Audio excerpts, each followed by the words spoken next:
नमस्कार दोस्तों, हमारा इंडिया के एक और एपिसोड में हम आपका तहे दिल से स्वागत करते हैं। और सबसे पहले मिलवाते हैं ब्रिगेडियर तनु नदान साहब से। Thank you Amit ji. तो सर, जैसा कि टाइम ना बर्बाद करते हुए सीधा मुद्दे पे ही आते हैं। जी। तो आज का जो हमारा मुद्दा है ना सर, ये युवाओं से जुड़ा मुद्दा है, हर एक आदमी से जुड़ा मुद्दा है। जैसा कि नेटवर्किंग फॉर जॉब्स, सभी जानते हैं कि आज की डेट में जॉब्स की कितनी किल्लत है। बिल्कुल। और आदमी दर दर भटक भी रहा है। तो क्या इन जॉब्स को पाने के लिए काबिलियत जरूरी है, आपस की मतलब जान पहचान, या फिर मिलना मिलाना? बड़ा अच्छा एक टॉपिक आपने उठाया है Manish ji, networking for jobs. और ये आप देखो बहुत जगह ये टॉपिक घूमता रहता है। जी सर। आप कहीं जाओ किसी सोशल गैदरिंग में या सोशल मीडिया पर भी हो, आप नेटवर्किंग। जी सर। मतलब लगता है कि पूरी दुनिया नेटवर्किंग में ही लग गई है। जी सर। और जैसा कि आपने बताया, ये एक बड़ा क्वेश्चन मार्क है क्या कि जॉब पाने के लिए क्या आपकी जान पहचान जरूरी है, जिसको आप पुराने जमाने में सिफारिश कहते थे, या आपकी काबिलियत जरूरी है? ठीक है नहीं? जी सर। तो ये एक डायलेमा आम आदमी के बीच में रहता ही है। कुछ एक उदाहरण जब आपने उठाया है तो टॉपिक, तो एक और उदाहरण देना चाहूँगा। इस उदाहरण में जैसे ना कई गवर्नमेंट विभाग से लोग रिटायर होते हैं और अपना सेकंड करियर अपॉर्चुनिटीज या कुछ ढूंढते भी रहते हैं। तो किसी एक सीनियर व्यक्ति ने कहा, मतलब किसी फोरम को एड्रेस कर रहे थे बाकी जो है उच्च अधिकारियों को, कि आप मतलब जाइए इन दफ्तरों में अप्रोच करिए फलाना। तो मतलब सुनने में वो बड़ा अटपटा सा लगा कि इतने उच्च अधिकारी इस विभाग से किसी से हुए हैं रिटायर, और वो जाके मतलब दफ्तरों में जा रहे हैं और अप्रोच कर रहे हैं। This is not done, you know. जी सर। तो आई फर्मली बिलीव कि जैसा है कि भाई देखिए, बेसिक जॉब तो काबिलियत पर ही होनी चाहिए। जी सर। नेटवर्किंग का थोड़ा सा एक मतलब फायदा ये हो सकता है कि अगर आप किसी एम्प्लॉय को जानते हैं, हाँ, कि भाई मैं इसको ले रहा हूं, इसके साथ पहले काम किया हुआ है, या कोई इसका रेफरेंस दे रहा है, तो सही है, ये बंदा सही होगा। रेफरेंस भी जरूरी है, मैं ये नहीं कह रहा कि रेफरेंस, अगर आप किसी नौकरी के लिए अप्लाई भी करते हैं तो आपसे रेफरेंसेस मांगते हैं।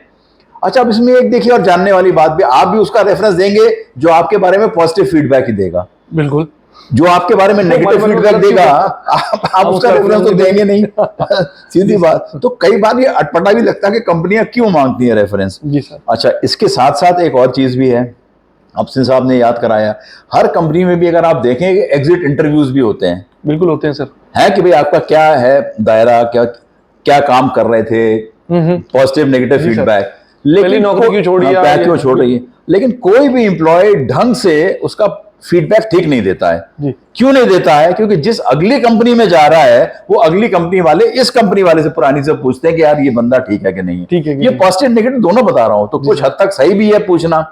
और जो अगर आपको एक्चुअली पॉजिटिव फीडबैक चाहिए जो कंपनी छोड़ रहा है, तो you should let the employee write properly, या उसका एग्जिट इंटरव्यू कर रहे हैं कि भाई ये समस्या थी और उस पर आप इंप्रूव करें। तो ये सारा घुमा फिरा के एक आई वॉश हो जाता है। बिल्कुल सर। जो नई कंपनी ले रही है उसको भी ठीक फीडबैक नहीं मिल रहा है, जो जा रहा है उसको भी ठीक फीडबैक नहीं मिल रहा है। जी सर। और कोई आदमी कभी भी जो है अगर नौकरी छोड़ता है तो वो सही रीजन बहुत कम दे के छोड़ता है। अगर आप देखें, वो क्यों बताएगा? जी। अच्छा, कई कंपनियों में ये भी होता है कि आप किसी कॉम्पिटिटर को ज्वाइन नहीं कर सकते हैं। जी सर। अगर कॉम्पिटिटर को लेना भी है तो वो किसी और तरीके से ले लेता है। जी सर। तो ये सारी चीजें मतलब अगर आप आकलन करो तो हम एक दूसरे का मतलब वो कहते हैं ना, बेवकूफ बनाए जा रहे हैं और अपनी आंख पे पर्दा डाल के ये काम करे जा रहे हैं। अगर आपको सही फीडबैक चाहिए और सही इंप्रूवमेंट चाहिए अपनी ऑर्गेनाइजेशन में, तो एक प्रॉपर और मतलब जो जरूरत अनुसार फीडबैक है वो बहुत अनिवार्य है। जी सर। तो networking is not the only thing, है ना? फुल प्रूफ सॉल्यूशन नहीं। हाँ, फुल प्रूफ सॉल्यूशन नहीं है। अब आजकल देखो इतने साइट्स खुल गए हैं नेटवर्किंग के लिए, फलाना ढिमकाना, आप इस पर जाओ उस पर जाओ। You don't even know, people don't have a personal connect, but they are just, मतलब मैं तो यहां तक कहूंगा कि ये जो साइटों से ये जो हेड हंटर्स होते हैं या जो जॉब प्रोवाइडर्स, ये उन साइटों से डेटा उठाते रहते हैं। जी सर। ये जानते भी नहीं और कंपनियों को रेकमेंड कर रहे हैं, और कंपनियां अगर उन बंदों को हायर कर रही हैं तो ये जॉब हंटर्स को पैसे देते हैं हायर करने। और सर उनका काम क्या होता है? उनको अपना इंसेंटिव लेना है, चाहे परफॉर्म करे चाहे ना करे। उनको मतलब हर चीज का एक पॉजिटिव नेगेटिव फीडबैक जो है जी सर। दोनों मतलब फायदा भी है नुकसान भी है, लेकिन अब ये इतना ज्यादा हो गया है तो कई बार लगता है कि क्या खाली मतलब किसी को जानने से ही नौकरी मिलेगी। जी। अब इसको आप पुराने जमाने में सिफारिश बोलते थे। जी सर। तो सर एक तरफ से ये देखा जाए तो ये एक तरह का नेपोटिज्म ही है, परिवारवाद ही है, या फिर दोस्ती यारी में ऐसे ही चलता चला आ रहा है, उसके पीछे वो, उसके पीछे वो, उसके पीछे वो। हाँ, अब आप देखो ना फिल्म इंडस्ट्री जी में सर। बहुत कुछ होता है। नया बंदा कहाँ से जाएगा? जो बेचारे के कई जो है नया जो एंट्रेंट है या मेल फीमेल जो भी Struggler है, है, जो भी हाँ, है। उसका टैलेंट है तो कई बार मतलब टैलेंट जो है वो छुप जाता है। जी। अगर आप किसी मतलब महान व्यक्ति के बेटे हो, किसी एक्टर के बेटे हो, किसी तो आपको चांस मिलता रहेगा, बाकी लोगों को चांस मिलता नहीं रहेगा। तो यही सारी चीजें हैं। तो इस पे मतलब अगर सब ढंग से सोचें और कायदे से काम करें तो इस टाइप की परिस्थिति नहीं होगी, और जो सही टैलेंट है वही उठ के ऊपर आएगा। जी। रेफरेंस जरूरी है टू आइडेंटिफाई कि हाँ भाई ये पर्सन। और आजकल तो वैसा ही आप देखो, आपका इतना डेटा अवेलेबल है, जी सर। बहुत आधार data है, पैन है, प्लान ढिमकाना, एवरीथिंग, मतलब काफी हद तक जो पुराने जमाने में ये चीजें अवेलेबल नहीं सर होती। ये 25th एज है, सेंचुरी चल रही है, इतनी आगे किस सदी में हम चल गए हैं। अब आजकल तो किसी को भापने के लिए कोई रेफरेंस जरूरी थोड़ी नहीं है, उसका तो डेटाबेस सब जगह अवेलेबल है, कहीं से भी अवेलेबल है। और मतलब फिर 2-1 महीने में आप अगर काम कर रहे हो तो कंपनी भी आंक लेती है। बिल्कुल। अच्छा, कोई भी कंपनी जो स्मार्ट होती है ना, अगर आपको जॉब दे भी दी तो आपको लेटर नहीं देगी शुरू में, 2-3 महीने आपको लटका के रखेंगे। परखेगी। हाँ, परखेगी। लेटर ऑफ एम्प्लॉयमेंट नहीं देंगे, आपको लटका के रखेंगे। लटका के वंस दे आर सेटिस्फाइड कि हाँ भाई ये फिट इन हो जाएगा हमारे सिस्टम में, तभी आपको देते हैं। जी। जी। तो ऐसा नहीं है कि कंपनीज मतलब स्मार्ट नहीं है, वो भी स्मार्ट है, वो सब भाप लेते हैं, आंक लेते हैं, और तब जाके आपको, और फिर जब आपको परमानेंट करना हो उसके लिए भी लटकाते हैं। जी। पहले 6-8 महीने तो आप रहते ही हो प्रोबेशन पे, बिल्कुल सर। है ना, 6-8 बिल्कुल महीने, सर। साल, ये है। अच्छा, कई वो क्लॉजेज ऐसे भी लिख देते हैं। अभी एक और भी कोई केस मेरे सामने आया था कि पहले तो लिखा हुआ है कि 2-3 महीने के, अगर आप मतलब it is 1 month notice from either side, हाँ ठीक है ना, ये लिखा हुआ है। लेकिन 3rd क्लॉज में उन्होंने लिख दिया है अगर कंपनी चाहे तो वो 1 मंथ नोटिस पीरियड कंपनी चाहे तो वेव ऑफ कर सकती है। जी। तो अगर उसने कंपनी ने, अगर अगले बंदे ने रेजिग्नेशन दिया भी है तो वो कहता मैं आपको 1 महीने नहीं रखने दूंगा, मैं जी। आपको 10 दिन में हटा दूंगा। जी। तो वो सारी चीज कंपनी के फेवर में हो गई। जी। और क्योंकि अगले एम्प्लॉय को नौकरी लेनी है तो वो बेचारा चुपचाप भाग जाता है। अब कई तो बेचारे मजबूर होते हैं, परेशान भी होते हैं, मान भी जाते हैं, और कई लोग, कई एम्प्लॉयज भी इसका फायदा उठाते हैं। ऐसे it's a two way traffic, जैसा कि आप बता रहे हैं।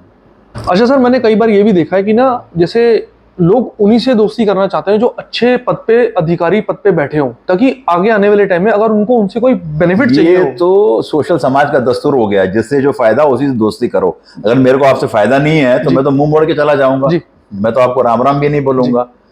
तो ये बन गया। तो सर इस केस में तो अधिकारी भी मैंने देखा है कई बार उन्हीं लोगों को लगा लेते हैं जो काबिल तो होते नहीं है, उनसे अपना काम निकलवाते रहते हैं, और कंपनी को चाहे उससे कोई फर्क पड़े ना पड़े, या कोई अपना पर्सनल फायदा भी उठा रहा हो। बिल्कुल उठाते होंगे सर। बिल्कुल उठाते हैं यहाँ। तो ये है, it's a very valid point again that you brought out.